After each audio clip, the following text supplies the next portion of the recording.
Fuck, kill, spread death and destruction as they destroy. And we still do as we are told. Well, they make laws and pass bills, brainwashed by everything around us. All we see, perhaps they might get you, but for sure they're aiming at me. They buy here cause it's the cheapest, because we abuse our labor. Welcome you back to the session on AI, labor, and the future of Los Angeles and the world. And one of the important areas of attack that's taking place is of writers and journalists. I'm a journalist as well, and writers and journalists are threatened. Their livelihoods, their future are threatened. And just 2 days ago, 300 reporters were laid off from the Washington Post by Bezos, the owner of the Washington Post. So this is a destruction of a major newspaper. And the people who own these tech companies, like Bezos, would be quite happy to replace them with robots, with AI. But that, of course, would mean the destruction of our profession of journalists, and it would prevent the people of the United States from really getting stories like what's happening at Amazon or what's happening with the corruption of the Trump government, which they really don't want to have on the media. So our next speaker is Edward Hasbrouch. He's with the National Writers Union Working Group on Generative AI, and with the International Federation of Journalists Author Rights Expert Group. So welcome, Edward. I'm going to a little more detail on the slides and some of the things I'll be able to say here, but if you do want a copy of those slides, you can go to that QR code and I'll show it again at the end, and you can get a copy of these slides, which you may find useful to show your friends or whatever, or think about afterwards. Thank you, Steve and Michael, for organizing this, and thank you to all of you, sisters and brothers, for being here. This is a great discussion. The National Writers Union, my union, I would just give a shout out to my brother Mumia Abu-jamal, also a member. That which is to come. It is foolish for us to predict what is to come, for life is full of variables, and none can see the whole. But sometimes some things are so clear that they impress themselves upon the mind and leave a mark that cannot be undone. This seems to be such a time.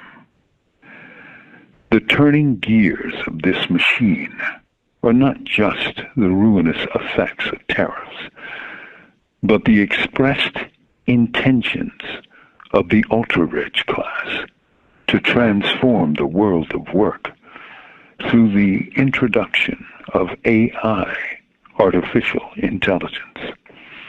These devices represent a profound change in the working place, so much so that AI will soon replace some 40% of entry-level jobs in the economy, already replacing college students and college graduates who, despite their degrees, can't find a job. This reality was reflected in a public statement made recently by the world's richest man, Elon Musk, when he said, "Work will be optional." What this means in the real world is that for the first time since the Industrial Revolution, capital is able to use technology like AI, non-human labor, to generate its massive profits. These non-human technologies don't sleep, they don't eat, they don't take vacations, they don't strike. They perform complex tasks as long as energy sources can be provided. Yes, work may be optional, but what about eating? Is that too optional? AI only eats energy and data.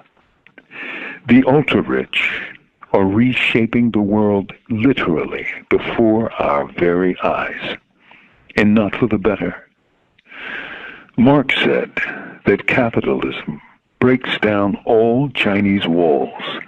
In other words, it destroys anything in its hunger for profits. In Capital, Marx recounts how the working class came into being. It isn't natural like trees or grass. It was formed by the theft of the common lands, of the common people, the so-called commoners. Their lands, the commons, were walled off, and Parliament outlawed the wood and growth on the trees to commoners by making it a crime.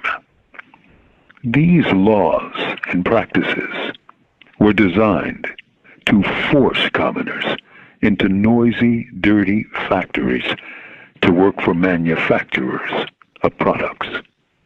In fact, Marx explains that governments terrorized the commoners by brutish punishments like hanging for pickpockets, who, by the way, were so bold that they picked pockets during public executions. Let's bring it back to the present and the future. What happens to the working class when there are no jobs? Do you expect the uber-rich to take care of them? Really? Do you expect the super-rich, most of whom don't even pay taxes, to take care of you? We shall see economic dislocation and destruction like generations haven't seen since the 1930s. We live in an era not of casino capitalism, nor even crony capitalism. This is gangster capitalism, where everything not nailed down is stolen. That's the real reasons behind tariffs, to take what is takeable, period. The investor class is betting its money on AI, non-human labor, to enrich itself perpetually. With love, not fear. This is Mumia Abu-jamal. These commentaries are recorded by Prison Radio. All right, so we got more members here. We do have a chapter down here. I'm in the Northern California chapter, which is somewhat dormant, although we got a lot of members up there. We got, I think, a little more active chapter down here in Southern California. Encourage you to join. We are one of the most diverse unions of creative workers in the country. We represent not merely novelists and journalists and technical writers, but increasingly we represent media workers in all formats and genres. So we have a growing number of members in our media workers and digital creators division, who include videographers, podcasters, and a growing number of creators of web content. So we're kind of on the cutting edge of this. We've heard some really good, useful technical information earlier about how these neural networks and the language models embodied in them are put together. And we've heard some about sort of political, legal stuff. But I want to talk more sort of pragmatically and from a labor perspective about what's going on when you use, and I'm a writer, so I'm going to talk about writing, but you can apply much of the same to whether you're talking about images or audio or video that's being generated. But let's just talk about an example of writing. You know, what is actually going on, and what's going on in terms of labor relations, in terms of work and pay, labor and money, right? Bottom line. So this is a sort of simplistic illustration of what it might seem like is happening when you use, say, ChatGPT or Claude or whatever it is to generate some text or something else. You, the writer, the creator, you put in a prompt to this program and you get some output. And so superficially, it kind of looks like you're the one doing the work. And this is just a tool that's like a typewriter, a word processor, a pencil, that's translating your creativity into output. But is that really getting what's happening? And in particular, I want to look at this all from the perspective of, are the people doing the work the ones getting paid? So this is a more realistic representation. If you take away one thing from this talk, I hope it's this slide and what it implies. So down the left side, you see kind of the, yeah, we got the slide, I'm good. Down the left side, you see kind of that simplistic picture, the writer. And if you're a freelancer, you may or may not, at the end of the day, get some money for the output.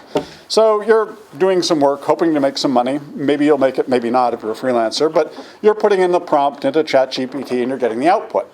But all the rest of this is all the other invisible workers whose labor is going into that output to generate that output. So the second column, you've got millions, or actually, in the case of ChatGPT, at least tens of millions of writers whose work has been ingested. They're the people who actually created the documents in what's called the training corpus. That's ingested, so-called training, reduced to tokens, mathematical representations of the patterns in that input. And then it's used to, as we heard earlier, to produce this language model, which is how ChatGPT gets from that prompt to that output. But embodied in that process is the labor input of tens of millions of people. Their work went into that, without which couldn't happen. And they got paid, all of them, nothing at all. Stolen labor. Then the third column is actually a pretty large group of people who got some money, but not very much. And those are the moderators, the content curators, the people, and most of these are gig workers in the global south, who are paid pennies, basically. And there are a lot of them, and they are making moderation decisions as to whether this particular piece of input is worth including or not worth including, or for a variety of reasons. And so that's improving, it's curating the training corpus and or improving the model in ways that enhance the value of the output. So their labor, too, is reflected in that output. Slightly paid labor, but at least they're paid something, unlike the people in the second column. And over on the fourth column is some programmers, small numbers, very small numbers, most of them in San Francisco, where I live, who are getting paid a lot of money, and they're writing some of the rules and the guardrails that shape how this language model generates the output. Their labor, too, is valuable, but I think there's a real question as to how I see them, these are my neighbors, how the amounts that they're getting paid relate to their proportion of the value add.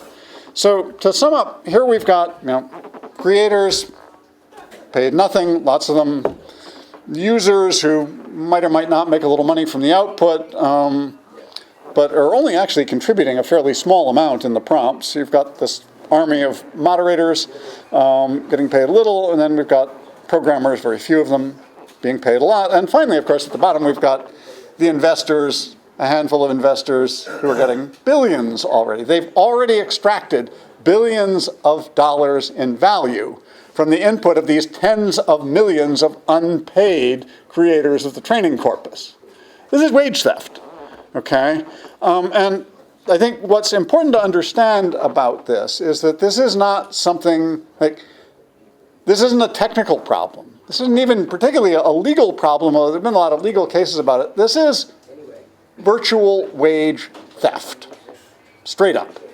And that's why these people are billionaires. Not because they're brilliant, not because they've done some impressive amount of work, because they stole it. And the only way that we get to that future, dystopian future we've been describing earlier today, is if they're allowed to continue to steal from us on this scale. So there have been lawsuits, and there's been a lot of commentary. One of the ones that's actually most interesting for a variety of reasons is Bartz versus Anthropic. I've been to some of the court hearings up in San Francisco in this case. This is a class action lawsuit brought on behalf of some of the people who wrote books that were ingested, so-called, by Anthropic for their Claude chatbot. Anthropic copied billions of web pages and millions of books that they scanned in. And the interesting thing is this did not go to a court verdict. We don't have a court judgment in this case. There was a settlement. And this is really interesting. Now, a lawsuit is a really poor substitute for collective bargaining, but in this case there actually was negotiation and an agreed settlement. And this is a settlement where Anthropic's agreed to pay $1.5 billion to authors of 500,000 books, so about $3,000 a book that they sucked in. And this is not like the court imposed this on them. This is not going to bankrupt the company. Their investors thought that this was a good value. They got a bargain, actually. Their investors, days after they agreed to pay $1.5 billion to settle this lawsuit, their investors put in new money valuing the company at $183 billion. So paying off these authors is only going to cost them less than 1% of the company's value. Another way of looking at it is they're only going to pay back a very small bit of what they've stolen already. So there's lots of problems with this lawsuit, lots of problems with lawsuits generally. Most people aren't getting paid. The money is being maldistributed. Again, lawsuits, very poor substitute for collective bargaining. I won't go all through the details of this. One of the aspects of this, though, is that only people who contributed to books will get paid. Now, I write books. I've had books published by a major publisher and in print for 25 years. But most of my income, and this is true for many authors, writing books is not really a way to make money. Most people who write stuff in books make money, if at all, through other kinds of things. For me, it's mostly income from stuff that I've written online in different forms. And whether that's someone's a professional blogger, or they get paid a monthly contract to write the blog or write the website for a corporation, or they do other kinds. There's all kinds of writing. But the Washington Post did a sort of reverse analysis and indexing of the Common Crawl, which is this glob of scraped web content that's being used by most of the major AI companies for training. And I was not pleased to find that my little website, because it's very text heavy, and it's factual, and it gets linked to by other reputable sources and has very high search engine ranking. It actually ranked very, very high. This is like self-published stuff on my own website. Ranked very, very high relative to all the billions of websites in the world in content that had been sucked in and had been used to train this AI. Now, people who wrote this kind of web content aren't getting paid anything from the Anthropic settlement. That's just for book authors. But the really interesting thing about that lawsuit is that it's a benchmark for how much this stuff is worth, which is to say how much has been stolen from us. So let's do some back-of-the-envelope math. Anthropic is able and willing to pay $1.5 billion for copying 500,000 books. Their investors agree with that valuation. Now, for a variety of reasons, too complicated to get into, and which were partially undisclosed, they've chosen to settle the lawsuit with only some of the book authors and book publishers. And by the way, the publishers are getting most of the money, not the authors, which is even more weird. But I won't go into that either. That's a separate fight, or the same fight, under different names. But the settlement is only covering some of the books that they scraped in, only those that had a registered copyright, only those that had an ISBN or an Amazon product number, only the ones that were included in this particular blob of pirated ebooks, basically. So it's less than 10% of the books that they copied. Yeah. I have a question. I just want to know,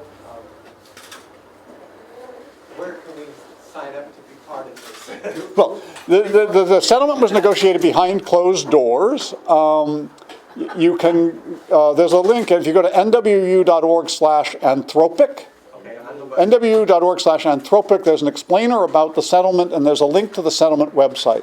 And the only way to find out if your work is included, that decision has already been made behind closed doors in negotiation by the lawyers. So there's a search that you can do on the settlement website that will tell you whether your work is included. And if it's included, then you can make a claim. And there is still time to make claims. So nwu.org/anthropic, if you wrote anything that might have been included in a book, worth checking out, because $3,000 per book is more than most people make on a typical book, actually. Down on the long tail. And most people are down on the long tail. although there's much more complications, but anyway, what I want to focus on here, though, is that valuation. So less than 10% of the books that Anthropic copied were included, and they also copied an at least equally large volume of web content. So what I'm saying is this $1.5 billion covers maybe 5%, if that, of the content that they have copied. So if you extrapolate, if it's worth $1.5 billion for 5%, Anthropic itself values the input corpus at least $30 billion to Anthropic alone. Think about that for a moment. Now that's still, remember I said the last investor money they took in was a valuation for the company at $183 billion. So even if they paid out $30 billion, that would still be saying that less than 20% of the valuation of the company is attributable to the material that they stole, which is outrageous on its face. But even there, we're looking minimally their own valuation. They've stolen at least $30 billion from workers. Minimum. And that's one AI company. And if you extrapolate that over, say, half a dozen companies that are in that space up there, OpenAI is even larger than Anthropic, and then you've got separate work that's being done by Apple and Google and a few other companies. You're looking certainly 100 billion, possibly several hundred billion by their own estimates, not some bankrupting number that a court imposed on them, by their own valuation. They've taken hundreds of billions of dollars from us already. And that's not a legal problem, not a technical problem, as I said. That's wage theft, and that's an organizing problem. It's a labor problem, an organizing problem of virtual wage theft. And that's what they've already stolen, not just going forward. I mean, there's a lot of stuff about are they going to make money, which I think misses the point that the way they've made money is by jacking the stock price. That jacked stock price is due to the value of what they've stolen from us. And we're entitled to a share of that. We have to organize to get it. But writers get hit going and coming. Get hit on the input side, but we're also hit on the output side, where generative AI is being used, as we've discussed earlier, to replace our jobs. People are being forced to use AI. But the whole world suffers when journalists in particular use AI, because it means that AI slop is substituted for news. And instead of getting something that's been vetted and is the creative output of a working journalist, you're getting AI slop, which degrades the ability of people, all of us in this country and around the world, degrades our ability to learn about the world through what you normally rely on, which is reading the news. So this is from a statement about AI from the International Federation of Journalists, which were one of the US affiliates. Generative AI language models contain no information about truth, only about what occurs frequently in the input material. Such models cannot engage in fact-checking or assess the weight and credibility of sources. They cannot seek out new sources or balanced perspectives. And crucially, generative AI outputs tend to reproduce the biases and myths that are most common in the input materials. And that's, as they say, a feature, not a bug. This is another statement from the International Authors Forum, an international federation to which the NWU also belongs.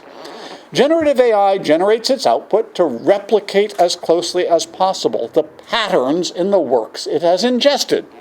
Whether those inputs or outputs are true is not a factor in its language models or algorithms.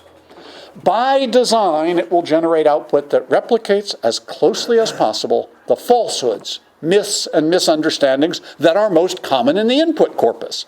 By design, it will generate output that replicates as closely as possible the biases and bigotries in the input.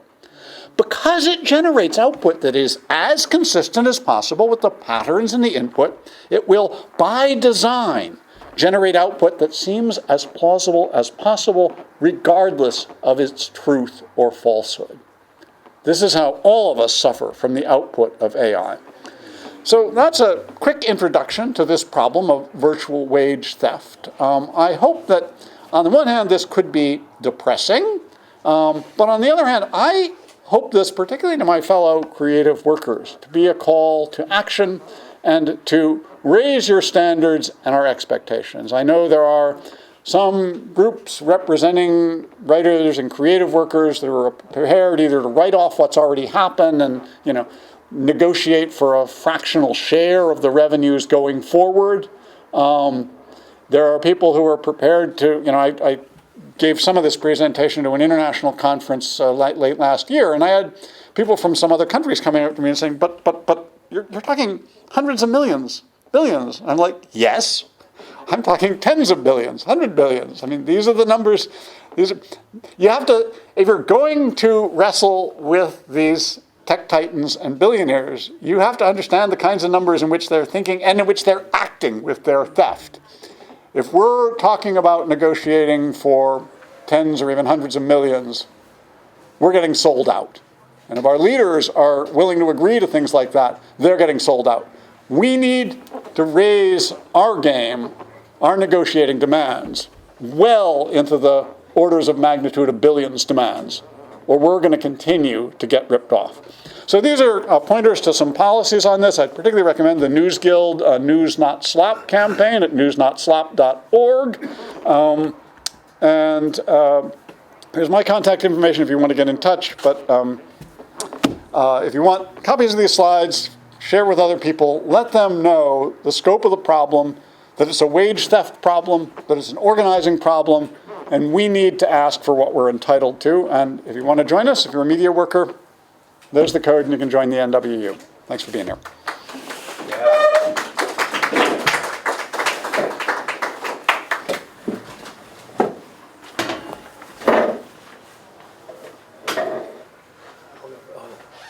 Maybe if he provides the slides, we can get them to everyone here. Yeah, this is a good presentation. If they want it. Very good. I'll leave that up for a minute unless we're starting right in on the next set of Are slides. there any questions? No, that's just, wow. Mind blown. Okay. So, I have a question. It seems like the AI and all this slop is just to put wages like right down in the dumps, right? I mean, I feel like, I don't know if this is like, I guess in my union talk, it sounds like these AI models are scabs. That's what they are. They're taking our work. They're stealing from our production. What else are they? I mean, what else are these models? A couple ways you can look at it. One is it's a sort of virtual speed up where people are being told, you're supposed to use this AI tool to generate 10 times as much stuff a day, 10 times as many articles, 10 times as many videos, whatever. Which, I mean, you can do it. You can produce something, but the more you're pressured to do that, the less you can't do, and they'll represent it then as being, this is your work as a journalist, but you didn't really have any time to do any fact checking. You weren't paid to have enough time. So it's a virtual speed up in which the journalist loses, but the readers of the news are also losing. I think that's a really important to understand, how it's not just, and anybody who wants facts, who wants information about the world, you're the losers. And one thing I was kind of in there that I think is implicit, but I think is worth stressing, is the biases, particularly in a global perspective, because the input corpus is, by nature, what gets published, what's accessible. The input corpus is mostly from the global north. So if people use these generative AI tools to generate material about the global south or the peoples of the global south, they'll get racist, bigoted, northern perspectives on the South. I mean, people have done experiments where they tried to generate a picture of a black doctor and they couldn't do it because the doctors are all white, right? This kind of nonsense.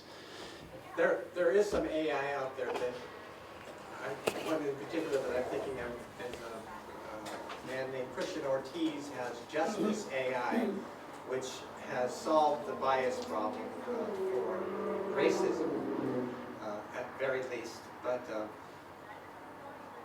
I just wanted to comment and emphasize that AI can't do anything without people. AI is not a thing unto itself. people are making it do, and that's the point that you made there, and I want to make sure it's not lost on people, that AI is being programmed by human beings, right, who also should be getting a fair wage for what they're doing, right? And those are the people I think that we need to draw in a sense, because writing anything, including for AI is basically breaking the law. We already realize that, some of us do. I used to teach in college, and we had something that would, you could put the students' papers into, and it would tell you whether it had been plagiarized, and to what degree, because people sometimes make the same comments. But it was basically AI as a tool that really helped make sure that people were not plagiarizing, right? And so this concept of technology is supposed to help us, and if it doesn't help us, then we don't need it, and we have to resist it. Yeah, and I mean, in terms of that stuff, I mean, what you end up with is this dystopian arms race between bots, between the students who are under such test pressure that they're using AI to try to write their papers, and the teachers who are using AI to try to detect the bot-written papers. I mean, school should not be a war of bots versus bots. Come on. That's not what a classroom is about. That's not what learning is about, as I'm sure we'll hear later in the discussion about education. How are you going to learn as a student is you cheat yourself by using them? I think that you learn a lot more when you research it. Put your papers together. I think this is, partly because it's so simplistic. You put the prompt in and you get out an answer, and everything in the middle is deleted. As we discussed earlier, how it's completely opaque. You have no idea how it's generating this. And that elides from people's education these fundamental concepts of fact-checking, of looking at sources, which are fundamental to all education, but they're especially fundamental to the education of journalists and to the profession of journalists. And this is why I think, in some ways, journalists are the canary in the coal mine for the questions about the truth value of generative AI output. And truth is the issue. And truth is the issue that we should be emphasizing, I think. Telling the truth. Or at least knowing where it came from. I mean, so many people don't read the sources, or how often when people do a search on your phone for something, honest answers, raise your hand. How often do you look at the AI summary before you look through to the sources? We know, come on, ask for Roger, raise your hand, yeah. Okay. I don't know what it is. Well, I just want to raise the caveat that most corporate media are not interested in the truth in the first place. Long before AI was an issue, the Washington Post was determining what it would publish and not. And the New York Times has an editorial bias against Palestine and so on and so forth. So I don't think we should assume that just solving this problem will solve the problem. Well, but part of it is, if you want to censor, if you want to bias, it's really easy. It's really easy for Facebook to tell its AI to detect certain things and block them, or for the Washington Post, if they're using AI, to bias that AI. It's a lot harder to order real people. You have to write biased articles. They'll push back. The bot won't push back when you tell them to write lies. You don't get any resistance. There's no possibility of resistance there. So I do think that the automation enhances the ability of the oligarchs running the media to skew the output. It's easier to skew toward lies than it is to skew toward truth. Truth is hard work, right? I mean, this is what journalists all know. This is our livelihood. Bots are lazy. They give the most probable answer, and that's what they're programmed to do, is to give the most probable answer. I will say one thing, that if you read any kind of books like A Brave New World or 1984, I think the systematic thing in there that we have to see is that they take away the creativity in a human being, and they also take the individuality out of a human being, right? So in all actuality, in everything that we're talking about, I think AI in someone like your job is going to take out the humanity in us, right? And we're all going to become one person. It's exactly like with the person that said, you know, he plays instruments, but he can go on AI and play that. Well, I love music, and for a while when DJs would go and play music, we always thought like, who the hell wants to see that? That's not real music. This guy's just pressing buttons. But now as you look at the children, our children, my children, they're going to shows that is just one man, a DJ. And so what we have to see is that there's a systematic pull, even with music, even with our jobs, even with a job like you have, to take away the creativity, to take away the individuality and make us kind of like one so that we can be herded to whatever they want, right? So I'll say one last thing on behalf of my union and myself. Shortly after Trump's second election, we adopted a resolution at our national conference defining ourselves as an anti-fascist union and committing ourselves to the struggle against this fascist coup. Sir. And so for the last year, this work that we're continuing to do against the intrusion of generative AI, all of our work, and I hope that all of your work, will be conceptualized as part of our anti-fascist work, because it doesn't matter if we change the law when we have a regime that ignores the law. In a police state, the law is irrelevant. So while we can't just fight the fascists and just fight for our labor rights, again, in a regime that respects no rights, but I hope that all of you will conceptualize your struggle, our struggle, as workers, as part of the anti-fascist struggle to at least achieve some degree of democracy in this country in the face of a fascist coup. Thank you. Thank you.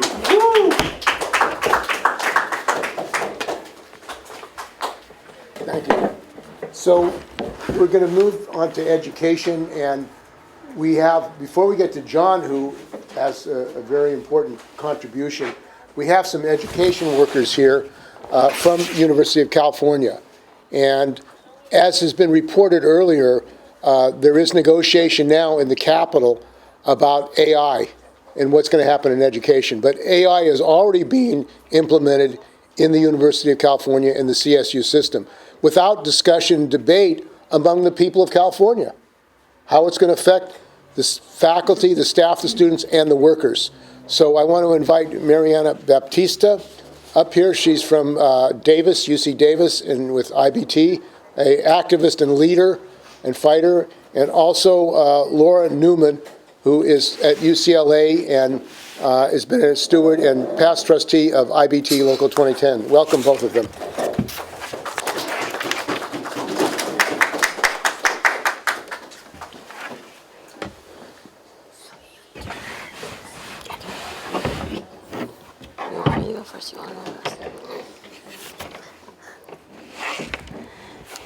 Good afternoon, everyone.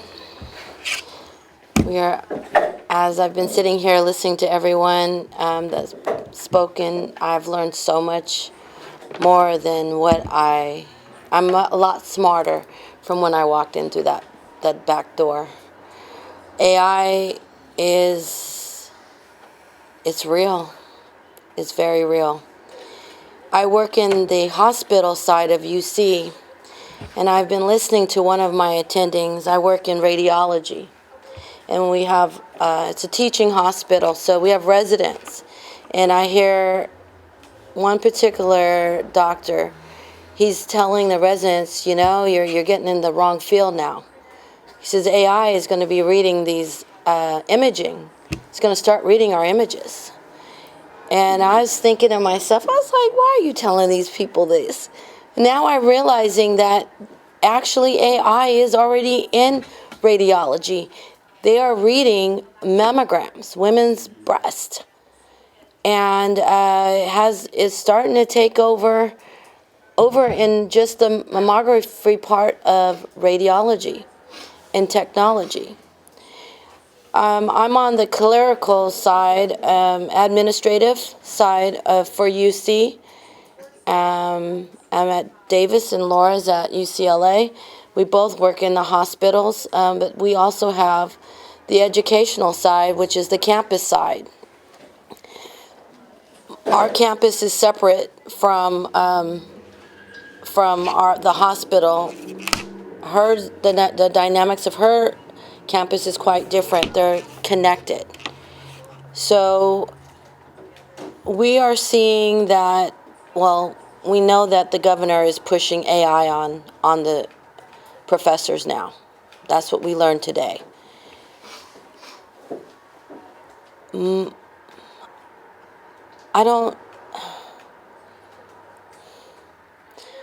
I don't think people realize what's really going on here. I think that we hear it, we see it, but we're not educating ourselves on what's happening. We need to have more seminars like this. We need to get the word out, because for some reason it seems like they want to keep it on a hush-hush down low. When something's on the hush-hush down low, that means we got to bring it up to the surface, and we got to be really loud and vocal. We're not just, it's not about just our livelihood that's at stake here. Our future's future is at stake here with AI. And it's very scary after being here and listening to and learning and the education that I learned today about how in depth everything is happening in this country. We need to make a stance together. I think everyone that's in this room today, we need to start sharing this information. We need to start bringing people in and educating our brothers and our sisters. And we need to get our union leadership on board. We need to unite all of the unions, not within ourselves, because this is a fight that not one person can do, not one union can do, not all unions, but every person. This is a people's fight. And someone said earlier, a revolution. We're headed into another revolution. Thank you.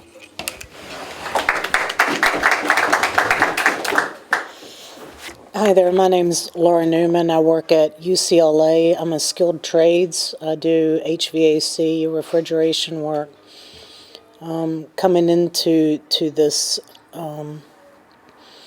I did some research on Google, and I found a Forbes magazine article from March of last year. And it was talking about the jobs that were at the most risk right now. And most of those jobs are data entry, schedulers, drivers. And believe it or not, I thought it was interesting, attorneys, legal work, right? And it stated that the skilled trades was actually pretty safe. However, I can tell you at UCLA a few years ago, they gave all of the skilled trades workers Apple phones. And the Apple phones have some apps downloaded on it. They encouraged us to get rid of our own phones and just use the Apple phones that it's already paid for, and that we're allowed to use it for personal use as well as business use. We were very vocal about that and said, absolutely not, and the majority of us lock it up in a box when we leave with our keys. But we have an app in there that it keeps track of our time on jobs, but we're also supposed to be, and they've sequenced this, but we also have to keep track of the notes and what we did to correct it. And I'm absolutely convinced with this technology, with the AI, that I do believe what they're looking for is, because they're going to get to the point where they're going to have sensors on everything. they're not going to need skilled tradespersons anymore. They could take any one of you, and give you a work order, tell you where the equipment is, give you the parts, give you the tools and the materials you need to fix it, and give you instructions and a video, and any one of y'all could fix whatever's going on. So it's affecting everybody. It's truly affecting everybody. All the jobs that we thought were safe jobs, IT jobs, they're not hiring people for IT. I saw something, and I heard something about programmers and thinking that AI required programmers. In its infant stage, AI required programmers. But even in this article that I read, the AI is smart enough to program. So it'll start programming itself. It's self-corrective. So programmers aren't safe anymore. AI is smart enough that if it detects a problem in the programming, it'll be able to correct it. So as I had stated earlier, I don't think that this is a matter of saving jobs. I think this is a matter of saving humanity at this point in time. And we're at the cutting edge of trying to decide which way we're going to go and how we're going to gauge people and how we're going to gauge leaders. And quite frankly, if someone is serving themselves as opposed to serving others, that is a danger to humanity right now, a danger to humanity. And we do need to have a revolution. We do need to get together, and we do need to fight this thing to save ourselves from ourselves. Thank you. Maybe you could talk about negotiation in the union around AI in your union or automation. How is the union? What's there to dealing with that? talk about? It hasn't came up. To be honest with you, there has been no talk from our union leadership in our bargaining, and we're in the middle of bargaining right now for the CX statewide about AI.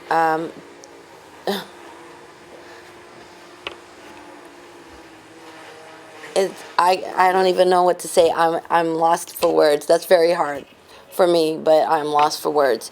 There's no talks about it. I will say that, UTLA is in negotiation now, and I think that the union has put 240 people on the bargaining team. And so you should look at something like that, like raise the question in the union, who's on the bargaining team and why, and try to get more people on it so that the issues get raised. Unfortunately, with our leadership, they pretty much pick who they want, and it's not what the members want. It's what the leadership wants. I just want to say real quick, like, we're talking about leadership in the labor movement right now, and I think we have a failure of leadership in the labor movement right now. I've been at several times in my own union hall where my general president talks down to us to tell us, you know what, imagine if this technology didn't come. Imagine where work, what work would look like, like you would be breaking your back and this and that. Well, he's making it seem like that technology that's coming in, that somehow we're going to benefit from that, when we're not going to benefit from that technology. What's going to happen, his members are going to get laid off in mass, and that's what we're seeing right now. And we have to have leaders that are not going to say, hey, you know what, just imagine if the capitalists didn't bring in this technology. No. We're going to stop this technology from affecting your jobs. We're going to put the guardrails in. We're going to shorten your work week to a 4-day work week with no loss of pay or benefits. We're going to raise your wages. We're going to raise your standards. That's the conversation that we need to be having with technology. We need to bargain for that. We need to have a piece of that technology that's coming in, because obviously, like the writer just said right now, that technology is stealing from our creativity. the things that we're writing, the things that we're doing. For example, they have cameras in our cab that's probably looking at us and our movements, without our consent. They're going to use that to, who knows? I mean, program humanoid robots to deliver and pick up packages. And they're not telling us about, the union's not letting us know about these things. This has to be, it has to be transparent, with this technology between the employer and the worker, or else, like I've told people before over and over, you're not going to have an economy with one rich person buying up all the products and everybody else en masse laid off. There is no economy like that. That's right. And that's exactly how we have to be talking about this subject right now, in my opinion. Except the slave economy. One of the things, the educational institutions, UC, CSU, the fact that there's no discussion among the members about AI, the general membership. What's our future? How is it being introduced? We have to start having meetings on all the campuses on AI. How are we being affected by it? Having a discussion. This is necessary for there to be a, not only education, but a political development. If people don't understand what's happening in your workplace with AI, you're in trouble. You're in trouble. It's like technology is not just a minor thing. It is a critical thing to the working class. In the Industrial Revolution, the workers, garment workers, the people who were put out of work, they called them Luddites because they said, we should not be destroyed. We should not be destroyed. And they fought back against that. Well, what we face today with AI is a destruction of not just one group of workers, but large groups of workers in all industries. That's a very radical thing. And it's a revolutionary thing, as you said. It is a revolutionary thing when they're saying to the entire working class, we're going to destroy you with AI. We're going to use AI to destroy you. Radical. That's why, as a matter of fact, the trade union leadership, the bureaucracy, are terrified of even talking about it. They don't want to have a discussion about it because it's a threat. When people wake up to what the AI is doing, people start to say, what about my job? What about my future? And I think that it's not just one union. It's not just the Teamsters. It's not just the UAW. It's not just UPT. It's all the unions. And we had a discussion earlier about, at Kaiser, why the other unions are crossing the picket line, hurting each other. Why is that happening? Why aren't all the unions working together to talk about AI collectively? Why aren't they doing it? Because they're all being affected, as you see. It's not one group. All of them are being affected. But that means a breakdown of business unionism. It means you're getting rid of business unionism, and you're saying all workers are coming together to discuss AI and what it means to us. That's what we need in this country. We have to break down business unionism, and all workers have to get together over the issues and collectively discuss and debate them. That's how we're going to learn. That's what the bosses are afraid of. That's what Trump is afraid of. They're afraid of people comparing notes, linking up the dots, and understanding what's really happening. And that's the AI development is actually, the way they're introducing it is to confuse people and to disunite people and to terrorize people. And you can't stop it. It's unstoppable. Well, hell. Actually, no. The fact is, without the working class, nothing goes. The working class has the power to shut down the world. So, that's the reality. But what they're saying is you don't have any power. You can't stop it.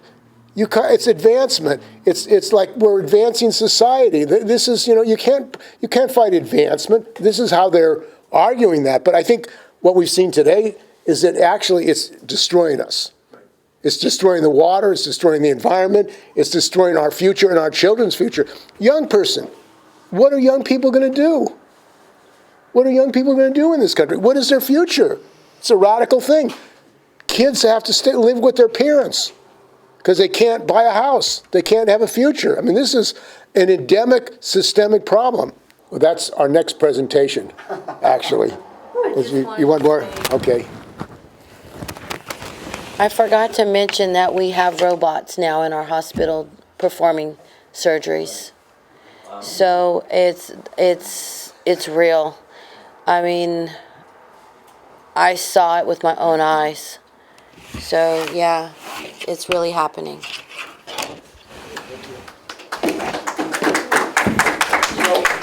Our next That's okay. So thank you. Our next speaker is John Klyczek. He's a professor in Chicago, and he's author of The School World Order. He's a member of AFT Local 604 and he teaches at Joliet Junior College. So welcome, John. Very top one. The very top one is, it starts off with an investor that's going to put some money up front. The intermediary is going to be the impact investment company. Okay, and so in the example I'll illustrate here, the Bill and Melinda Gates Foundation gives money to an impact investment firm, an intermediary known as social finance. Social finance then funds Upswing, which is the social service provider. Then Upswing services the needed populations, so in this case students, and the needs that it's going to service are either going to be educational learning outcomes or mental health care wellness outcomes. And this is where Anna comes in. This is where the AI comes in, because the AI is what's going to be doing the data mining so that they can produce the metrics to show that they have achieved those impacts or outcomes in order to reimburse that money from the government. So after they get those, collect that data, it then goes to independent validators, and they're going to use indexes that fall under basically social credit metrics. Okay, and these could be anything from ESG to SDG to DEI. And after they produce those outcomes and get them authenticated by the independent reviewers, they send that to the government, and then the government pays back the monies, right? Potentially all of it, or maybe a profit. Okay. So a little bit about the indexes for a second here, before we look at some of the actual venture capital firms and impact investment firms that are funding Upswing currently. So largely these are standardized by global governance institutions, including the World Economic Forum and the United Nations. And so we've got three broad sets of indexes: ESG, SDG, and DEI. These are basically recursively interchangeable for the most part. Okay, so like in ESG, it's environmental, social, and government scoring. It's basically corporate social credit scoring, heavily promoted by the World Economic Forum and the UN. The environmental part largely overlaps with the core of the SDGs. So the SDGs are the Sustainable Development Goals. We usually think of these as environmental. So like goals number 6, 7, 13, 14, and 15 all relate to biodiversity and natural resource stewardship. But if you look at the S part, the social part, right, that's essentially going to be overlap with the DEI stuff. But if you look at the SDGs, numbers 1, 2, 5, and 10, those all focus on socioeconomic, ethnic, gender equity, etc. And then the governance part has to do with public-private stakeholder representation based on stakeholder capitalism econometrics formulated by Klaus Schwab himself. He's the former founder of the World Economic Forum. Now, just to take a little note here before we look at some of those impact investment firms, I want to disabuse you of any notion that any of these environmental, social governance, SDG, DEI scores have anything to do with protecting the environment or helping marginalized groups of people. This is about establishing new economic indexes for new financial instruments through which natural and human resources can be monetized and exploited under the guise of social justice and environmental conservation. Okay. So take a look at some of these. This is a nice overview of some of the larger impact investment firms and others that are financing impact investments at Upswing. So some of these are not actually impact investment firms proper, right? So like Bill and Melinda Gates Foundation, Lumina Foundation, JP Chase, but the investments that they provide for Upswing are effectively impact investments. So like JP Chase, the monies that they're giving to Upswing is aimed at improving outcomes for HBCUs, historically black colleges and universities, okay? So if we look at, let's just walk through some of these. So the Lumina Foundation, just look at some of like who's behind these companies, how do they overlap and interlock.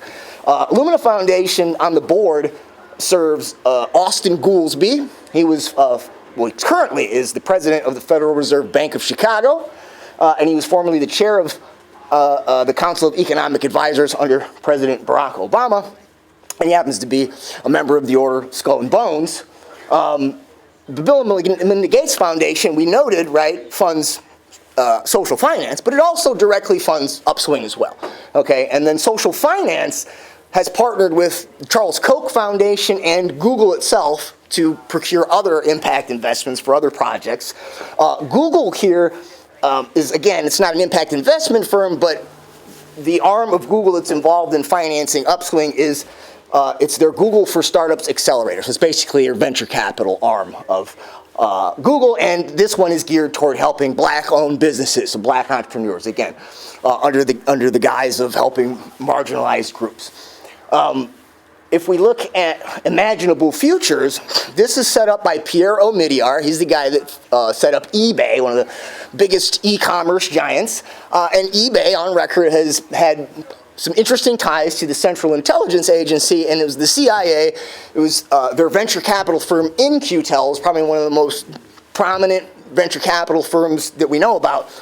And In-Q-Tel was what provided some of the seed monies for Google, particularly to fund the what was their Maps program before it was called Keyhole or something like that. I can't remember what it was called before it was Google Maps, but In-Q-Tel funded that. And In-Q-Tel also funded Palantir, has funded Palantir, which is founded by Peter Thiel, and Peter Thiel coming out of Stanford, where they have their own impact investment firm that also funds Upswing, okay?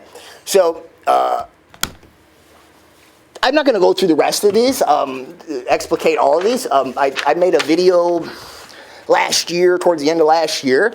So if you go on my website, and there's links to my YouTube channel, but on my YouTube there's a video which is titled essentially the same as this presentation.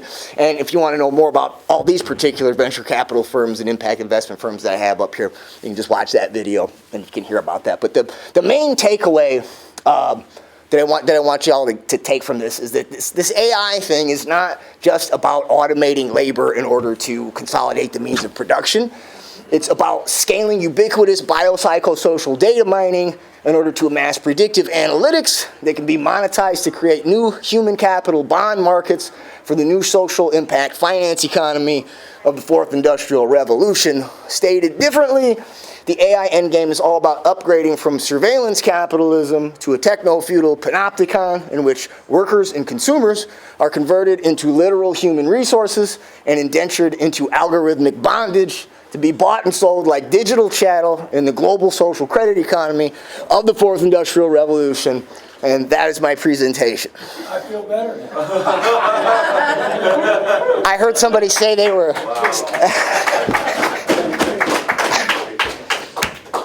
I'd heard somebody say they were overwhelmed and scared during the last presentation. I was like, uh-oh, well, let's get ready for this next one, I think. So, questions? Yes, sir. It sounds like this is very similar to RED, the R-E-D-D, where they're trying to sort of monetize nature itself, and so they're basically using human beings in the same way that they're doing it for stars in Brazil or something. Yeah, and then those are largely, they're called natural asset companies, and so they're essentially the same idea. And I don't want to go too far into a detour here, but this is where you mentioned blockchain and crypto comes into this, because a lot of how they're going to program the payouts for these impact investments is going to be through the stable coins, through the crypto, because not only are they programmable, but you can sort of also extrapolate algorithms from the fintech financial technology inputs to crypto inputs, and then in terms of education, the learning outcomes. And then from that, you get these predictive analytics that gets your social credit profiling, and this is going to determine for the students, like what jobs they get, et cetera. Yeah. Sorry. So one of the things I wanted to add is the whole situation of charters in Texas now. They actually are giving money to no more public schools, but give them to charter, Christian fundamentalist charter schools in Texas. Greg Abbott, who the Teamsters Union in Texas endorsed for governor. So think about this. You endorse a governor who wants to destroy public education. But we had a struggle in California where in Richmond School District, the charter school operator was a former Goldman Sachs executive, him and his wife. He set up this charter school chain. Fortress funded it, and they were basically using the charter to mine the students' data. They were using the students as guinea pigs to get the data for them, for his software company at this school. And the idea that we should have privately run schools with our tax dollars going to private billionaires. Larry Ellison, who is one of these techno-fascists who just took over Paramount and wants CBS, and he wants Warner in Los Angeles, he actually has a charter school on his corporate campus in Redwood City. So imagine this. We are paying him, his teachers, at his charter school, and he picks and chooses the students that go in there. At Redwood City, the public schools, students there, black and brown students, poor students, they can't get equipment for their schools. But at this charter school, at his corporate campus, everything they get. So we're talking about the status of these charter operators, billionaire charter operators, the KIPP Foundation, that's run by the Gap owner, Fisher, the Fisher family. You're talking in California, Reed Hastings, who owns Netflix, funded a ballot measure in California, supported by the AFT and the CTA, which they sold it as a way of reducing the amount of money for school construction that you had to pass, a percentage. So it wasn't 2/3, it was like 50%. But what it did is it opened up charter schools.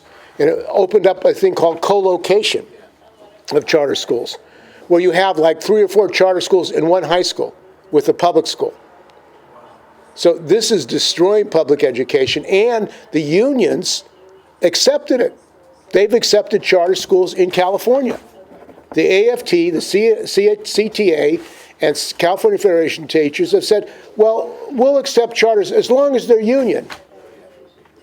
As long as they're union. So in other words, you're not really challenging the idea, the ideology to set up a 2-tier education system.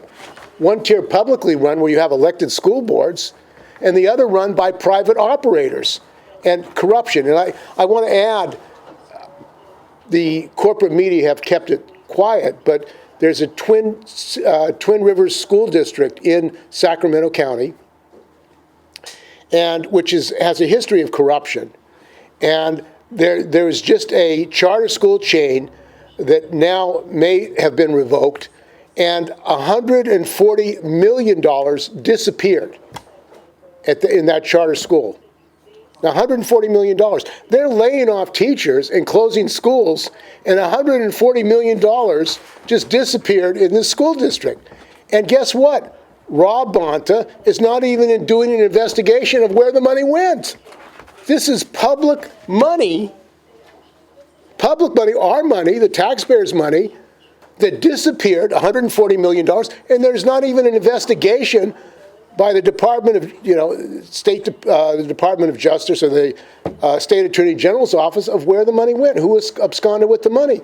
So the systemic corruption is not being challenged. The CTA, the California Federation of Teachers, they haven't even said, where did the money go? We're taking cutbacks and $140 million disappears? Don't you think there's a connection between the basically bleeding off of the public education system with charters and privatization? That's what these companies you're talking about are doing. They're bleeding off and destroying the public education system. And the politicians, Newsom, they're not being challenged on it. Our unions are not challenging them. To begin with, so the idea of charter schools was coined by Albert Shanker. He's the president of the AFT for almost 30 years, okay? Randy Weingarten herself has ran a charter school before, right? And so I knew that was coming one day. People, who's the spokesperson, Corey DeAngelis is always, anti-Weingarten, and we've gone back and forth on social media. But Shanker was also a member of the Trilateral Commission, and so he's on record. If you can go to my website and you can read my article. I did a series on a global union federation that it's called Education International, that the AFT and the NEA are a part of, and several of those people are members of the World Economic Forum. So that brings us full circle there. K-12 Inc. was funded by Ellison. K-12 Inc. was the first nationwide virtual charter school, online charter school, which basically set up the online platforms where you can plug in all these apps for data mining. And that was the chair of that, the person that set up K-12 Inc. was Bill Bennett, who was the Secretary of Education under Ronald Reagan, and it was Peter Thiel that wrote his speeches, okay? You mentioned the charter school thing. The next thing on the menu here is what they're calling school choice. Now, charter schooling is part of school choice, but this round of school choice is about the vouchers, or what are also known as education savings accounts. Sometimes they call them scholarships, tax-credited scholarships. It's all basically just vouchers with some small differences on how the monies are distributed. But I wrote my most recent article, it's at the top of my article page on my website, it has to do with the PayPal Mafia's influence on this charter school, this voucher movement, largely them funding this digital wallet industry, which is going to be sort of the stepping stone or the intermediary through which you can eventually start transacting the stable coins for the programmable funds, as I noted. And so two of those digital wallet companies, one is Merit International, actually changed its name to Aspire Technologies not too long after I wrote the article. I'd like to think maybe that had something to do with the article, but who knows. Another one he funds is is called Odyssey. These are both funded by Andreessen Horowitz. Mark Andreessen is in the PayPal Mafia orbit, but he also was on the board of eBay again. So all these companies, all these public-private partnerships, these are all being propped up by the same oligarchs for the same agenda. I'm a logistics worker, right, and I'm a UPS driver, so I see the inequality in our school systems firsthand. You have the public school right down the street, and you have the charter school on a main boulevard. They didn't do like any environmental impact, like what would happen, right? I mean, complete traffic jams, safety issues, right? And when I'm at a public school, I'd only deliver maybe 1 or 2 little boxes. But if I'm delivering at a charter school, Amazon is making out like a bandit too. They're getting like 20, 30, 40 pieces at that stop. I mean, Jeff Bezos is making a killing off of the charter schools as well. That's something that you don't know about. Nobody talks about it. But as a logistic worker, I see the inequality in our communities, in our society now. It's amazing. Yeah. Some of these schools that I go to have homeless encampments next to them. It's pretty bad out there. So I just wanted to add that real quick. The ideology, No Child Left Behind. Yeah. The whole propaganda. They spend literally hundreds of millions of dollars propagandizing for privatization. That you'd be lucky to get ahead. I mean, in California, we used to have the best public school system in the United States. That's in California. And it's been destroyed in part with charter schools, but it's also been destroyed because the union leadership have accepted the capitalist framework. They don't want to go after these billionaires. They don't want to go after the billionaires. Who's running the state school system? I went to the school board, the state school board, over this issue in Richmond, where this privateer, billionaire was, ripping off the students. So I go there and I find out that the state school board actually has a bunch of charter school operators on the state school board appointed by Brown and now Newsom. That he's appointing charter schools operators to the state school board.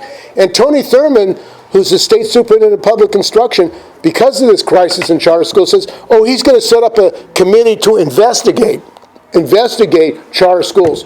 Who does he appoint? Charter schools operators on the commission to investigate themselves. So I go to this school board meeting to raise the issue of the corruption, and I find one of the things that's happening there is testing. It's another scam. Pearson is one of the biggest testing companies in the world. They make money by doing tests. Every test you do in school, more money. So they said to the teachers, you're not going to do tests for your students anymore. We're going to have a private company do it. So they take out of the control of the teachers the testing of the students who know best what's going on. So what happens is, one of the school board members who's a teacher says at this board meeting, she's complaining because she spends all her time doing tests as a teacher. This is a teacher complaining who's on the state school board. I'm doing too much testing. You're doing too much testing. Then the head of the school board at that time from Stanford, who was a charter school operator, says, well, it's okay because we've got Pearson inside the school board, the state school board, to make sure that the tests are done properly.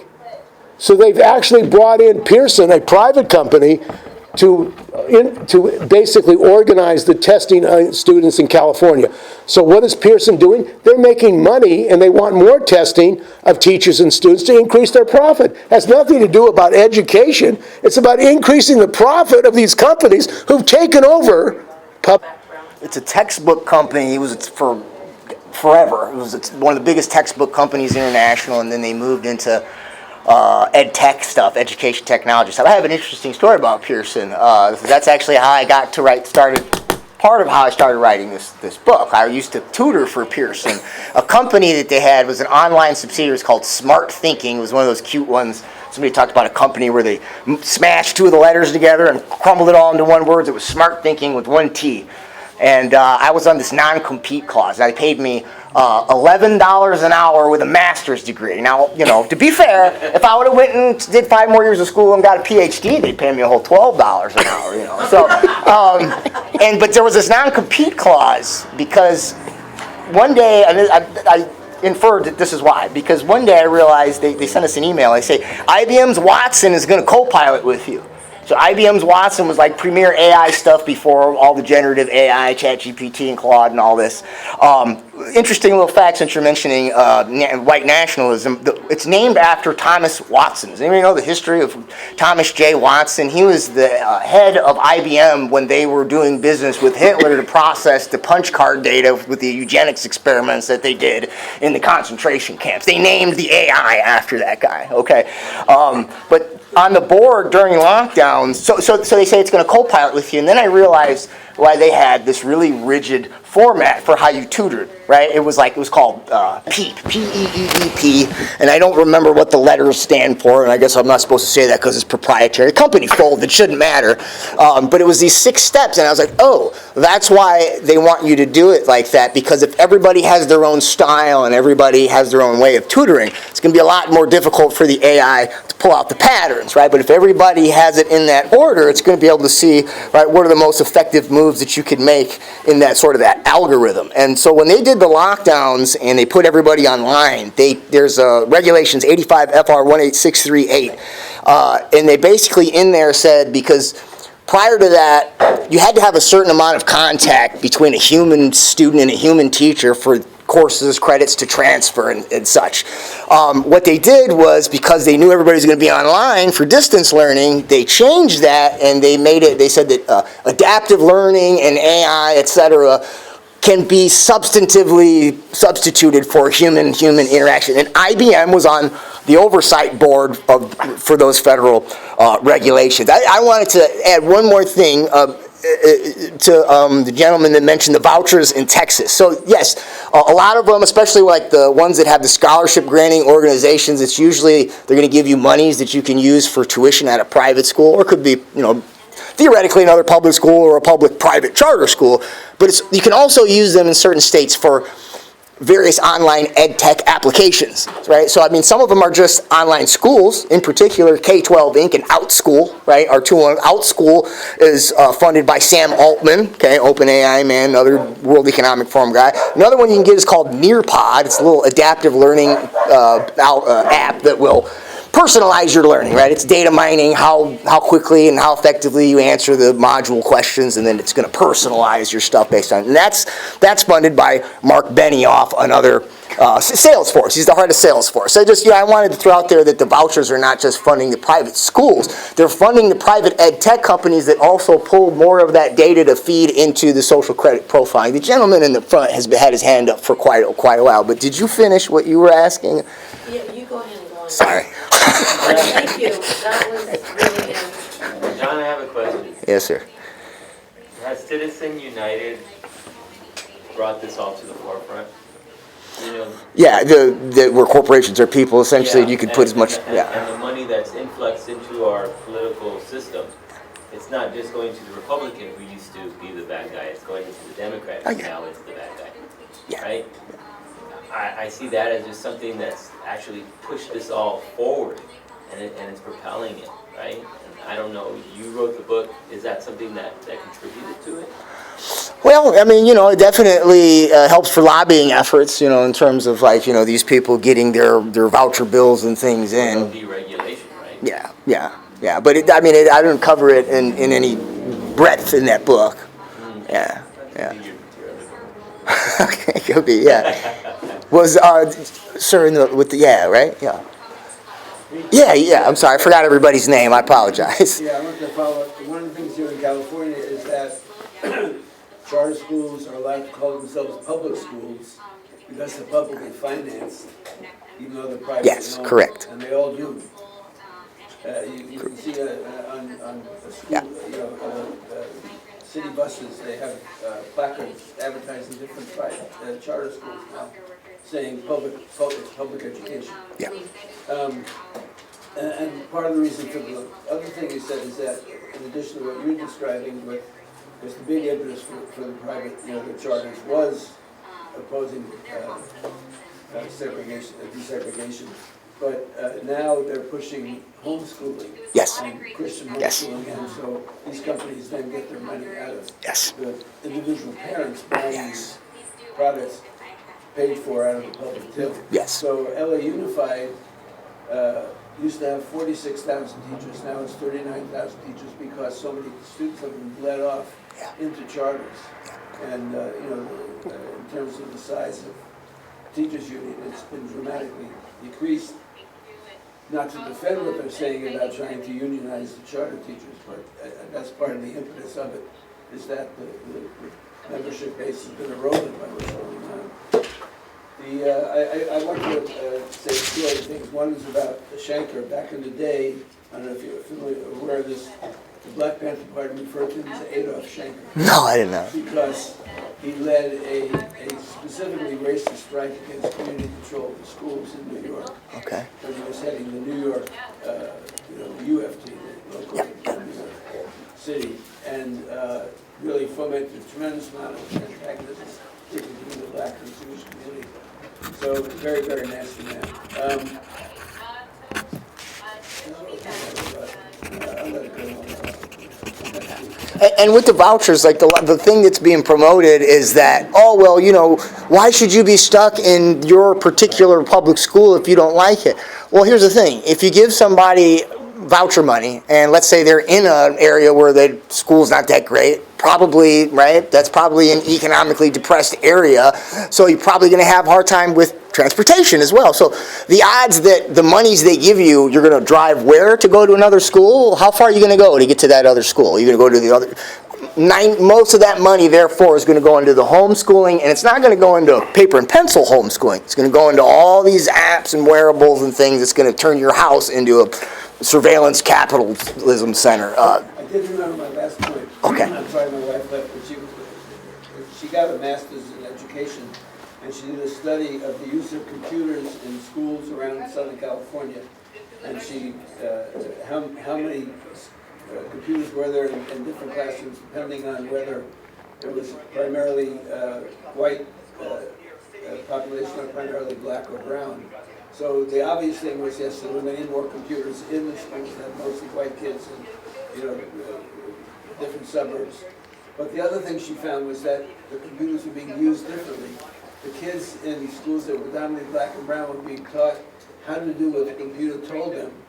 And the kids in the white schools are being taught how to tell the computer what to do. Wow. Sure. I didn't mean it like that, literally. Yeah. Bring up the issue of AI doing the grading or doing things where it might not be a grade, but other aspects of assessment that would channel and track and do other things. And the problem is this, I mean, teachers don't like grading, I know, but even when there's a standardized rubric, there's still a human in the loop normally. But when you have the grading or the assessment done by AI, the AI can look at how the students answer, how closely it maps to the target answer. It's inherently incapable of assessing or grading or factoring in creativity or fact-checking, because those are outside the scope of AI by almost definitionally. So when you assign grading and assessment to an AI, implicit in that, no matter what you write as the supposed rubric, implicit in AI grading is rewarding students for regurgitation rather than creativity. Yeah, and you know, my thing with, you know, if it's supposed to help, they're trying to pitch some of this AI stuff that is like, all right, as a language guy, I can speak, right, to language arts. If there's anything that makes you a good writer, right, it's metacognition, right? It's thinking about thinking. It's making sure that the ideas in your head, right, when you put them on the paper, that, right, they map onto reality. The categories of the mind map to categories of reality, and it's a recursive process, right? There's the idea generation phase, sort of put your data in there, you know, you kind of got a very rough outline, and then from there you sort of, right, fill in the logic, and then eventually when you have your paragraphs, now you need to sort of go over it again. Does my thesis connect to my topic sentence? Does my topic sentence connect to my supporting details? Does my warrant connect to my supporting? And right, and then you go to the sentence level, right? Do I have unnecessary words here, right? Then you check your data. Do I have citations and right? All of that. If there's anything that the AI is doing, it's doing that metacognition for you, right? It's trying to expedite, even if it's something simple like Grammarly, right? And just like making your use of sentence structure more efficient, right? It's necessarily going to atrophy the brain. And there's a book that Google, the head of Google, what's his name, or used to be, the alphabet guy, Eric Schmidt and Kissinger wrote a book on AI probably a couple years ago now, and they talked about something like, I forget the phrase, it's something like cognitive atrophy or cognitive fatigue from AI because you're outsourcing much of the metacognition to this thing. So like to your point, you can scale it, things come out faster, but like to build on this example, like when the reason why I'm able to explicate much of this data, you know, relatively articulately and quickly is because I've written about it. Because I've written about it, and that means I read what I wrote over and over again, and I asked questions, and so now, it's not just that I've gone over the map of the territory in my head, but I'm confident in it because I checked everything, and so now I can, but if I don't do that, I might have a nice textual product that I can get out really fast, but I don't really know it like I do if I go through that, you know, and so, yeah, I don't, personally, I don't think that AI can help with cognition or learning. I think it only impedes it. My personal. And I mean the political problem is that the union leadership are actually partnering with these companies to bring in AI. We just heard earlier that they have a partnership with Anthropic to teach that in the schools. In San Francisco Unified School District, secret deals with OpenAI chat. I mean, they are actually introducing this technology, AI, which is destroying the public education system, the minds of kids. Google programs. You know, teachers now don't do lessons themselves. They put it on the Google sheet. All this information of young people, of students, is going into Google. All the lessons plans are in Google. Google has control of the information, all the information of public education in the United States. For what purpose? It's to get rid of teachers. It's to set up robots. They want to get rid of public education as we know it and make it commodified so they make profit off of public education. That's the whole purpose of charter schools, to privatize education. Now, this is an ideological, not just a factual information question, it's an ideological question, because the fact that the unions in California and nationally have taken money from these companies, they took money from Microsoft, they took money on testing, how best to test students.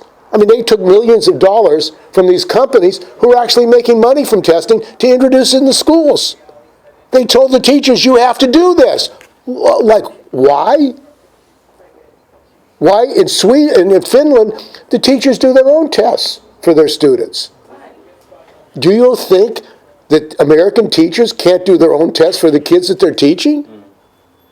And how do they know the material that you're teaching in the Well, they want to, the nature of the system of capitalism is to commodify everything to make a profit out of it. That's really what we're talking about. It's commodify everything to make a profit. But the end result is the destruction of the working class and destruction of labor. And that's why we need a labor party. We need a political party that's going to challenge the Democrats and Republicans. The Democrats, remember Arnie Duncan? What happened when there was in New Orleans, the hurricane? And Arnie Duncan said, oh, this is a great opportunity to remake the schools of New Orleans. What they did in New Orleans is they destroyed all the public schools, mostly black teachers. Fired all the school teachers and put in charter schools in New Orleans. He saw that as an investment opportunity. He saw that hurricane as an investment opportunity to close the public schools and open charters to destroy the unions. And what the hell did the unions do? Where was Randy Weingarten? The CIO was in there trying to save the teachers. Well, I mean, they don't, in California, there's no education. As we heard today, the CSU is organizing with the California Faculty Association around AI. Are they making a political campaign? Are they educating at CSU and UC what this means to the working class, to young people, to the faculty, the students? The difference between being an educator and being an administrator in an education. Yeah. Absolutely. Yeah. You make a good point, because when you say Arnie Duncan, you have to think Obama. And the unions, they endorsed Obama twice, both times. And it was as if Arnie Duncan was a problem somewhere out there, like Obama came into office and there was Arnie Duncan sitting there and Obama could do nothing about it. Obama brought Arnie Duncan in, so it was Obama administration that closed the school down. And you could never get that through to the AFT is run by Randy Weingarten, who was a bigwig in the... She just quit the Democratic Party Executive Committee, but she also voted against single payer. Yes. As a member, she's head of the NEA. I mean, California, the teachers in California are now striking for their health care. San Francisco. The teachers are saying, we want full health care. But they don't raise the issue of, get these insurance companies out of the healthcare business. Let's have single payer. Because the Democratic Party, they're in the Democratic Party. Randy Weingarten was the leader, and she voted when they had a national committee meeting about the program of the Democratic Party. There was a motion for single payer. She voted against it. And she's head of the American Federation of Teachers. So this problem, this contradiction that we're in, is that the union bureaucracy is not representing workers. They're representing these corporations. How else would you invite Anthropic and these AI companies to help us train for AI, how to use AI? You've got to be insane. It is insanity. There's a lot of overlap, right? Like for us at UPS, as UPS drivers, they have AI and they use Microsoft. They use Google Maps. And now the route delivery order for us, it's AI. AI tells us where to go now. Like, and how did they do that? They learned off of the veteran drivers how to run the route, and they took those models and they made it more efficient for us to cut our hours and cut routes. So there's a lot of overlap between our industries, and we need to get together and we need to talk about these problems, or else we're all going to go down together. Okay, look, this conference, this meeting we're having today, is the first meeting that I know about in the United States. Well, we have a smaller meeting in San Francisco where workers from all different industries can come together and start comparing notes, can discuss and learn about what's happening. This is the only way we can confront a systemic problem, not union by union, but separately. We have to come together and educate ourselves, learn from each other what is going on, how it's affecting us, how they're using it, what's their ideology behind it. If we can do that, the movement we can build can be very powerful. We can challenge them, but you have to know what you're challenging. And the way that this is being introduced, people don't have any idea of what's happening to them. Our next speaker from Lisbon, Portugal is Raquel Varela, and she's a professor of global economy, of workers in the global economy, and particularly dock workers, longshoremen. She's been studying it and also reporting on it, and she's an expert on what's happening with the global economy and automation. You're speaking at a conference on AI, labor, and the future of LA and the world. The development of containerization, of course, was very important in eliminating large numbers of jobs, and now we have fully automated ports in China, and the role of AI and technology, robotics, is having a very big impact globally.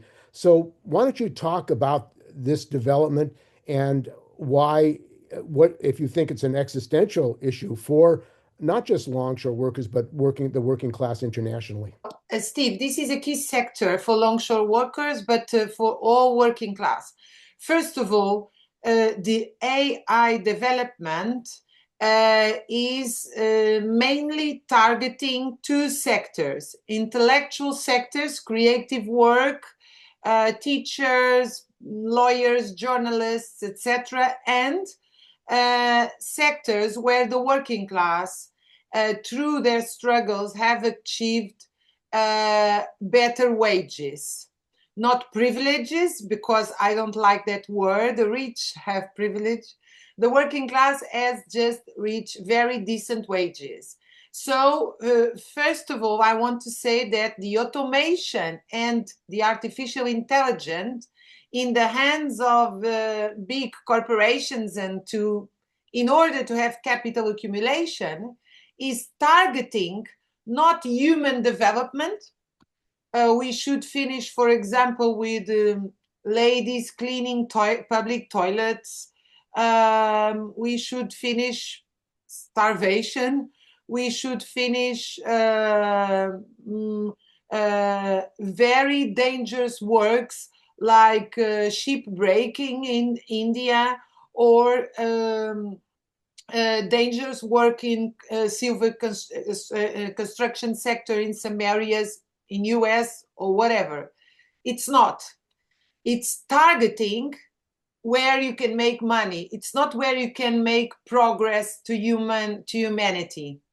And it's targeting also engineers and we are all intellectuals. All work is intellectual, but we are all intellectuals.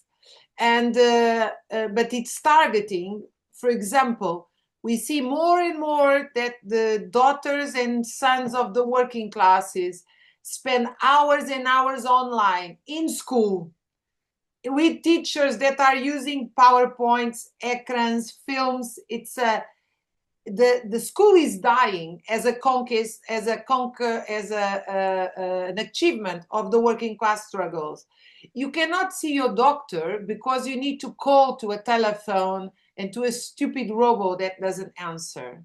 But all this comes together, so it's destroying creative work, because there's such a wonderful thing as being a real teacher with a real relation with the students of learning and teaching. It's a wonderful relation of doctors and physicians. But and of course, it's being used to dismiss workers in longshore transport, logistic.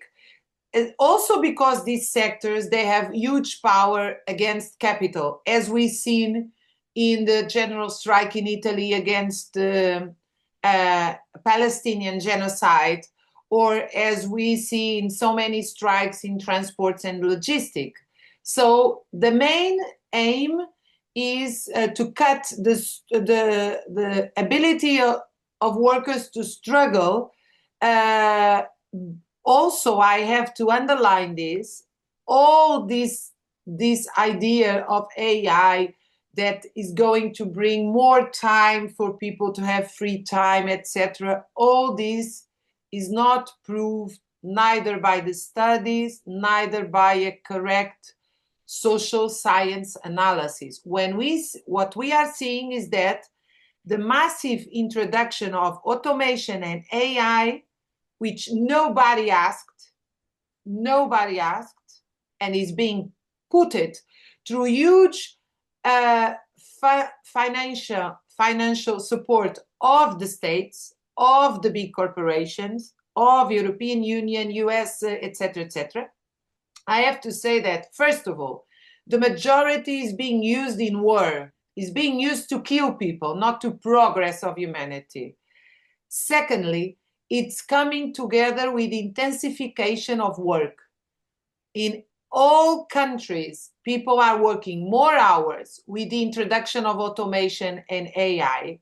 We have a huge number of precarity, of unemployment, but where people are working in average much more than 8, 9, 10 hours, as for example, Professor Pietro Basso has shown, because most of the people cannot live just with one wage or one regular 8 hours wage. So automation and AI comes with unemployment, but also comes with intensification of work. People are working in 1 hour much more than they used to work in 2 hours, for example, because they are permanently tied to capital accumulation through this digital apparatus. And there was recently a conference in Portugal over fighting automation and AI. Do you think that we can stop AI and automation on the docks? What do you think workers need to do, longshore workers, ILW, ILA? How are they going to fight and defend themselves and their unions if they're going to be eliminated?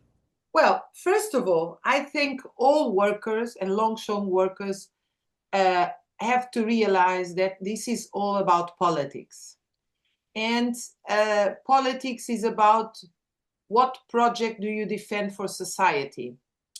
So if the Trump administration is in power, or even before, Trump is even worse than the Democratic Party or the European Union central liberal or right liberal, if these sectors are in power, they will use automation against workers and against dock workers.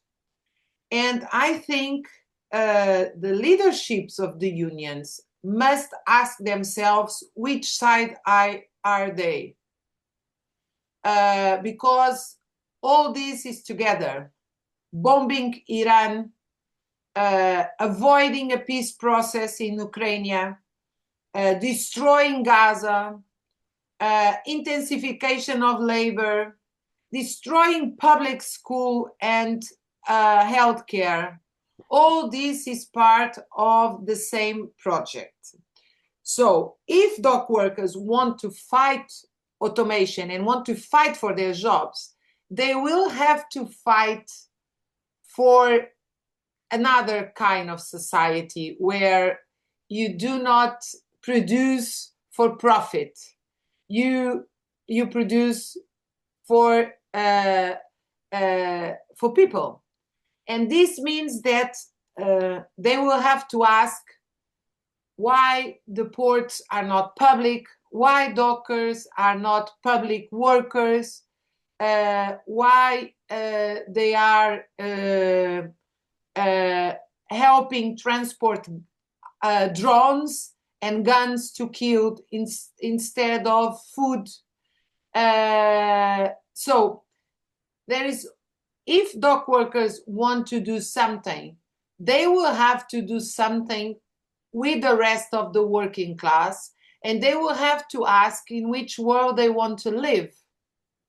And we see incredible examples, as in Genova port in Italy, in Greece, port of Piraeus, in Gothenburg in Sweden, we saw how dock workers said, look, we cannot support a genocide supported by Israel, Trump administration, and the European Union.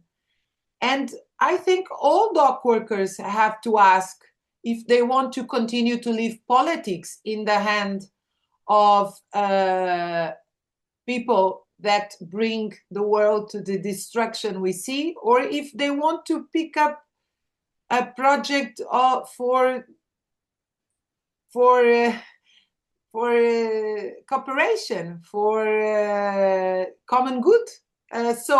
Because if they will fight automation in a collective agreement that now we just support 30% of automation, and okay, we have a percentage of precarious work, and then we sign another collective agreement, okay, we leave a little bit more, 10% of automation, they are destroying themselves with this if they don't ask what they are doing.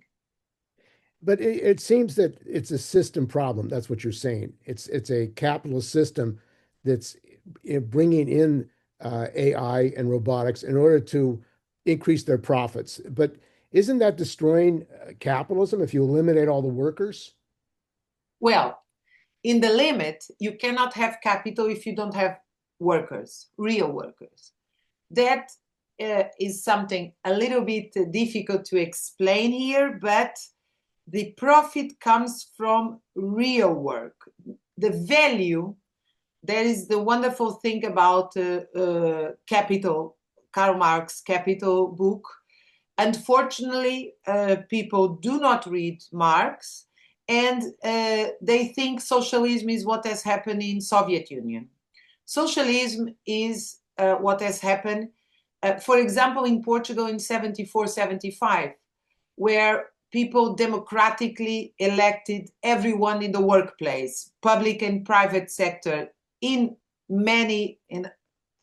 thousands of companies and public workplaces. And we have built one of the best healthcare systems in the world after the revolution, just with self-organization.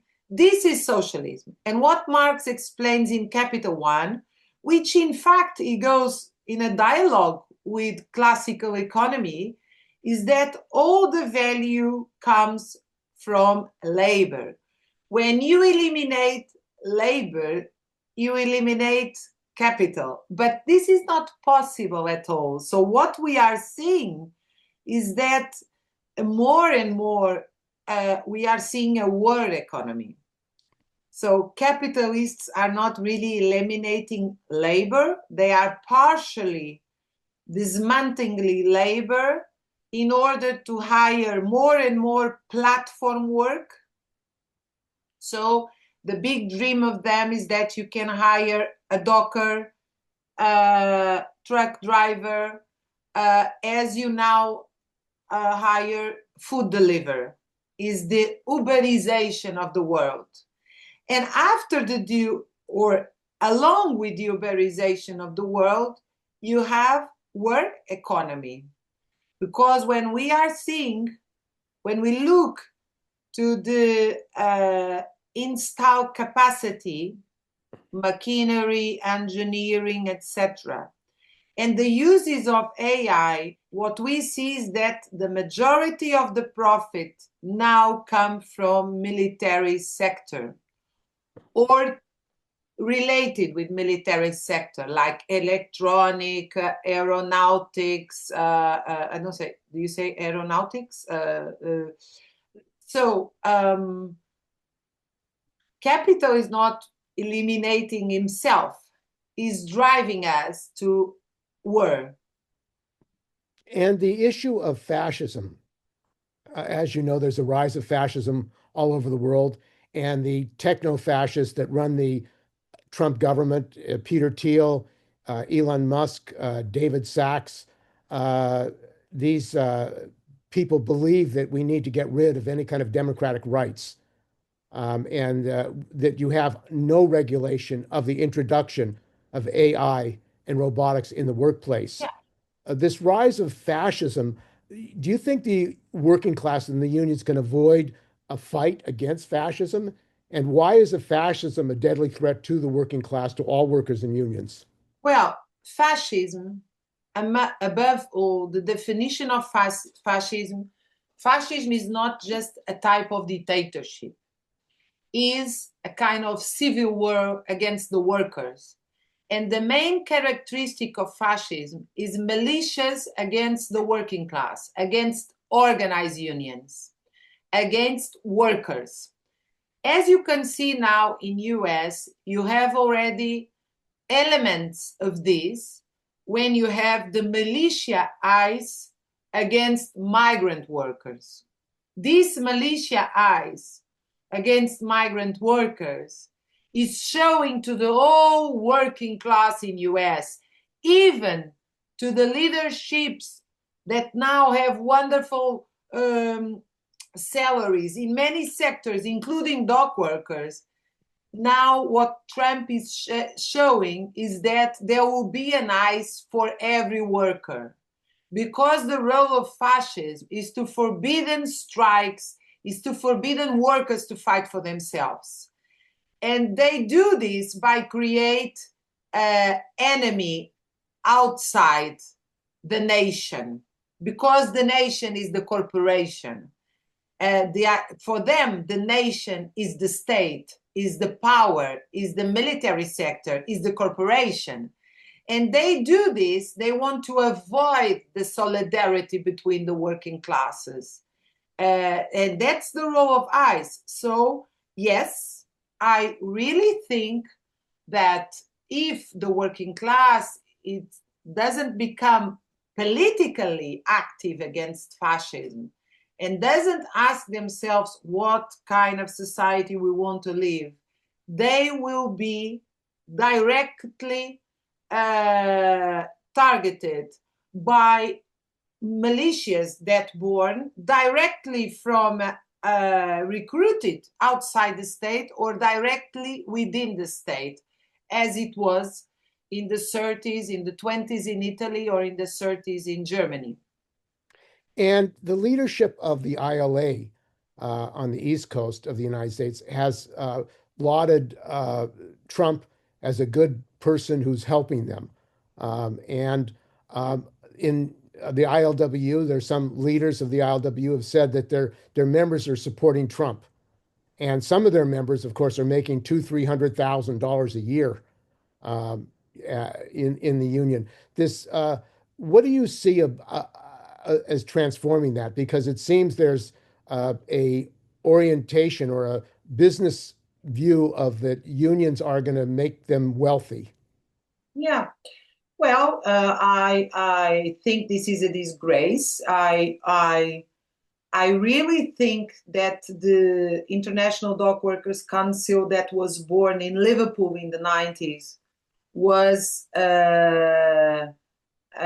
really, they had a revolutionary common way of moving and changing the world. It was marvelous to see that dockers together fighting for decent, not just decent jobs, decent people. And then we saw a big split where the IDC, it was a kind of going back to ITF policy, where this IDC leadership is pretty much what we saw and what we see in the ITF. The commitment of the leaderships of the unions with the bosses and with the so-called state stability is much bigger than the commitment with the rank and file workers. I cannot see anything worse than seeing the leadership of dock workers supporting Iran's bombing of Trump. The a union has to support the workers in Iran, that the workers in Iran can fight against the dictatorship in Iran. A union can never support a bombing of an imperial state against another state. I'm still waiting to see the dock workers in US fighting against the genocide in Palestine and doing what some of them have done in the past against the apartheid. So, do you know, Steve, I'm going to say this very clear because this is what I think. At the end, we all go to the same place. We all die and we don't go to heaven. We all die. And what we bring with us from this world is our dignity. And there is no dollars that can pay our dignity. So we really need to ask, which side are we? I think the working class in US, as we saw in Minneapolis, is saying to us again, our place is on the side of dignity, is on the side of the working class. And this cannot be just words. This has to be real organization of rank and file democratic decisions and a politics that is really defending the working class in the rest of the world, everywhere where there is a worker.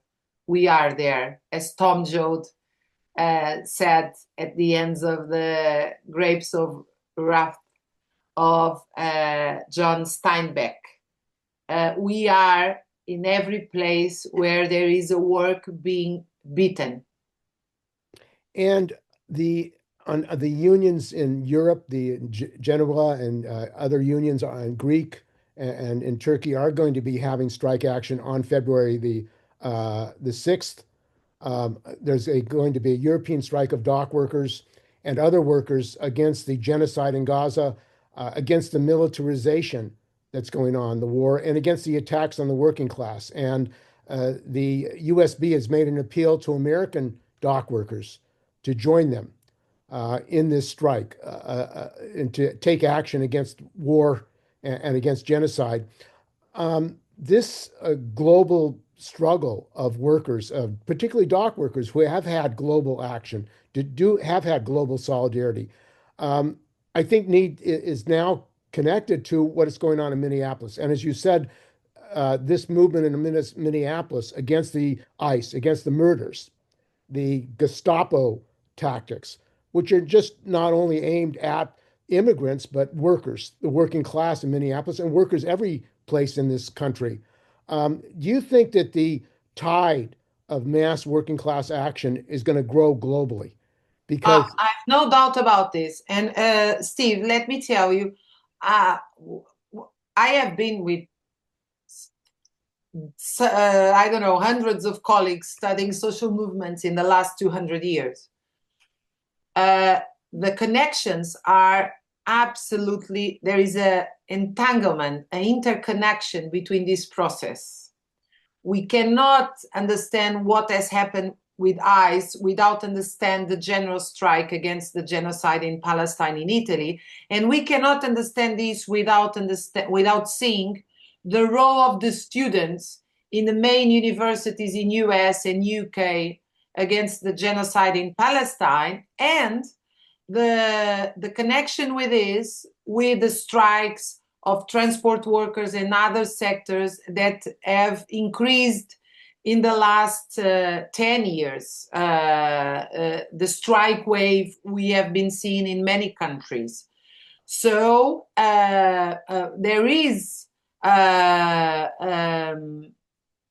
agency, a role of the workers, which is extremely connected by some kind of, I will use this word, it's not a good word to explain this concept, but a kind of example. When the working classes see each other fighting, they get hope. And they start, it's like a river trying to find their way. because we saw this after the Russian Revolution. We saw this in the 30s. We saw this in the May of '68. People speak of the May of '68, but there was a connection with anti-colonial struggles in Algeria, as it was with the civil rights movement in US, as it was with Otono Caldo in Italy. So we speak on waves of protests and waves of revolutions. And the role of core countries and core working classes. It's very funny to say to you this, Steve, because I've been always studying the core sectors of the working class in main imperialistic countries since I started working as a historian 20 years ago, and all at the time was not fashionable. Was not fashionable, do you say this? Because what was interesting was to study peasants in South America, or movements of, agriculture movements, green agriculture movements in Global South, or identity policy. And I always said there will be a time where everything will be decided in the main cities, in the main imperialistic countries, within the main working classes. So this time is coming. It's coming because we are seeing the end of social pact. The pact that profits and wages can be together in some kind of negotiation is ending. And the working classes tend to struggle for their lives, struggle for their wages, struggle for their freedom. So capitalism is about class struggle permanently. And the moments of social pact in history are very short. So that's why we need to ask ourselves, intellectuals, political parties, unions, where are we? It's not about who is going to struggle, because we can be sure there will be more struggles, more strikes, more social movements. That's what we have in front of us. And we have in front of us the biggest social movement of all, which is fighting against the war, because war has become the permanent way of making capital grow. And this has to be absolutely internationalist. And it's so easy because, as Docker's shown, you can blockade one port and blockade the production. You can blockade one sector of car industry in US and you blockade the entire Chrysler Fiat. You can blockade a little piece of metal sector, and you can blockade an industry. So workers have a huge power in just in time. They just need to use it by organization. Because if we do not have organization, what we will see is workers being devastated, persecuted, and killed. But to all workers. And I think that was the lesson of today's meeting, that actually what we're talking about is the entire working class, the entire world. And I think what we need to do is go back and educate, organize. At UCLA, if there could be a meeting on AI, invite all the workers and all the unions, all transit workers coming together. How about a meeting in Los Angeles of ILWU members? There was an ILWU member who came in from 13, he had to leave, but ILWU and Longshore and Teamsters in Los Angeles. Let's start having that discussion to transform and to educate ourselves. This is the key. We have to educate and transform ourselves to prepare to deal with this existential crisis. And that's why we had this meeting today. Once we get this movement going to educate about AI, tremendous potential. People don't know. If you don't know, you can't fight what we're facing. If you don't know what's happening. And that's why, as trade unions, as workers, we've got to educate ourselves about this so we can fight it and we can understand it. And that's why we had this meeting. But we need to do it around the country. There could be a meeting on AI and Teamsters in different industries. There are Teamsters in tourism.